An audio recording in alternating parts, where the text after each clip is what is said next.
calor y luz. Luz y calor. Eso era todo. Fuera de esa danza frenética, solo existía el vacío y la oscuridad. Uriel observaba la taza de café de su madre.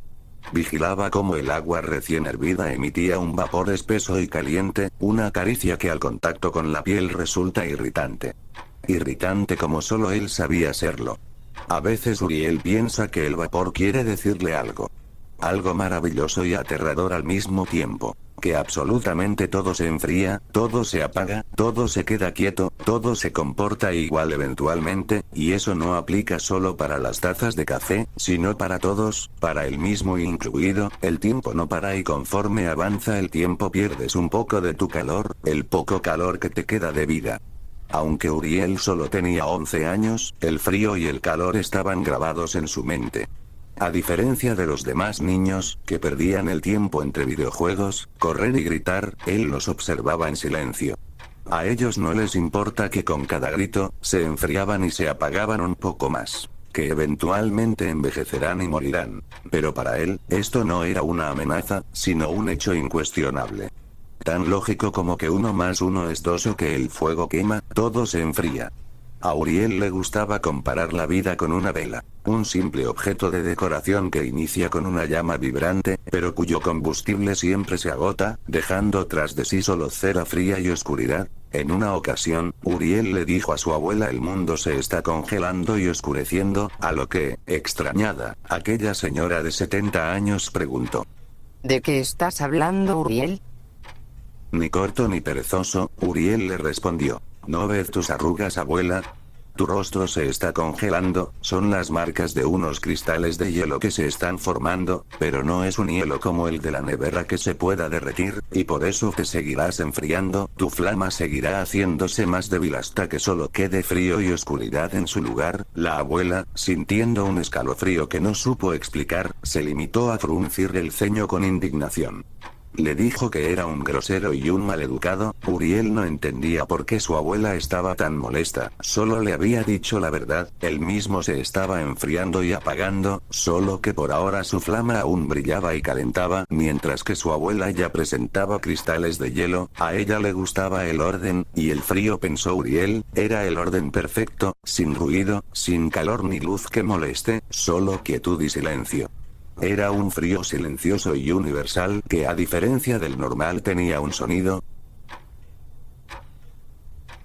Pero había unas preguntas que Uriel no podía sacarse de la cabeza. ¿Qué causaba ese frío? ¿Hasta dónde llega ese enfriamiento? Así como existían las velas, existían las bombillas, que podían durar mucho más tiempo que cualquier vela, pero que eventualmente se fundían, enfriándose y apagándose como todo lo demás. En aquellas noches que no podía dormir le gustaba mirar por la ventana hacia el cielo, a las estrellas, en su mente millones de lejanas bombillas. Durante el día podía ver la más grande de todas ellas, el sol, una enorme e inagotable fuente de calor. Pero si todas las flamas eventualmente se enfrían y apagan, ¿qué pasa con el sol y con todas esas estrellas? Como el chico curioso que era no podía dejar esas preguntas sin respuesta, se sentó frente al ordenador de su casa, viendo algún documental que llamara su atención o leyendo algo sobre el tema en páginas web. Luego se puso a buscar algunos términos que no entendía del todo y había escuchado en aquellos documentales: muerte térmica, entropía, energía oscura. En su pequeña investigación aprendió que el universo, el todo, nació como una flama gigantesca extremadamente caliente, que se ha ido enfriando lentamente, expandiéndose, que esas pequeñas bombillas en el cielo nocturno también se fundían y apagaban eventualmente. Había logrado responder muchas de sus preguntas, pero aún en el fondo sentía una duda que no estaba resuelta, ni siquiera creía ser capaz de formular una pregunta para ella. Luego de tal ola de información, decidió descansar un poco de su pequeña investigación. Viendo caricaturas, mientras escuchaba aquel sonido que le indicaba que un poco más de calor se ha perdido, tic, tac, tic, tac. Luego de un rato, viendo esos dibujos animados, su estómago rugía. Miró por la ventana. El sol ya se estaba ocultando, se le hizo un poco raro que su madre no lo haya llamado para comer, él sabía que ella lo quería mucho, pero incluso a su edad entendía que había cosas que no estaban bien, mamá lloraba demasiado seguido, gustaba mucho del vino y tomaba unas pastillas que él tenía estrictamente prohibido tocar.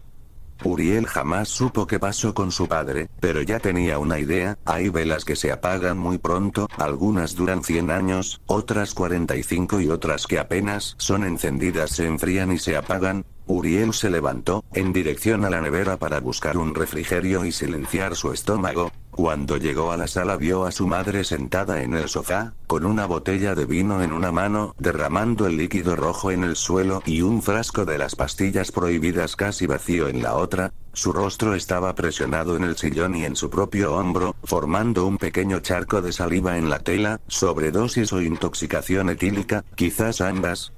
Sus ojos estaban fríos, sin alma. Uriel solo sabía que cuando estudiaran el cuerpo se encontrarían con frío y oscuridad. Hay velas que se apagan antes que otras, pensó. Uriel fue al refrigerador, sacó un pay de limón y con cuidado tomó un cuchillo y cortó un pedazo del delicioso postre para servirse en un plato blanco. En ese momento Uriel lo entendió, mamá no se había ido, solo se había adelantado, al eventual destino final de todo, al orden perfecto de frío y oscuridad sin desorden, sin calor y sin luz, al estado donde todo es igual y a donde nos dirigimos todos, su abuela, él mismo, el gato del vecino, la cucaracha en la basura, todos e incluso aquellas bombillas del cielo que arden e iluminan por millones de años. Big Freeze, Uriel había entendido por fin, sonrió mientras comía su pay, porque al fin sus dudas habían sido resueltas. Mientras comía hasta que se fue a dormir prestó atención a aquel sonido. Ahora no era solo ruido sino pasos, los pasos del mundo que nos dirigía a todos a un mismo destino, tic, tac, tic, tac, tic, tac.